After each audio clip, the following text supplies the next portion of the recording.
Hello అబ్బా అందరికీ. మనిషి జీవితంలో ఎంత డబ్బు సంపాదించినా సరే, ఆ డబ్బుతో తన కష్టాలను అమ్ముకోలేడు. అలాగే ప్రపంచంలో ఉన్న అన్ని సుఖాలను కొనుక్కోలేడు. అతను సంపాదించిందంతా కూడా కాగితాల రూపంలోనూ, బంగారంగాను, వెండిగాను, వజ్రాలుగాను ఇలా వివిధ రూపాలలో భద్రంగా బీరువాలో ఉంచగలడే కానీ, దాన్ని ఎలా కాపాడుకోవాలా అనే దిగులు సంపాదించేవాడికి ప్రతి నిమిషం ఉంటుంది. కొన్ని తరాలు, కొన్ని సంవత్సరాలు కూర్చొని తిన్నా తరగనంత ఆస్తి మాత్రం దానిని సంపాదించేవాడికి కంటి నిండా నిద్రను అస్సలు ఇవ్వలేదు.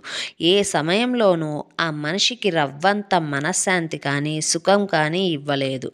అది తెలియని వ్యక్తి మాత్రం ఆ డబ్బు వెనక తనను, తన సుఖాలను మర్చిపోయి మరీ డబ్బుపైన వ్యామోహంతో దాని వెనక పరుగులు తీస్తూనే ఉంటాడు. బహుశా ఇదేనేమో ఈ రోజులలో కర్మ సిద్ధాంతం అంటే. మీరేమంటారబ్బా?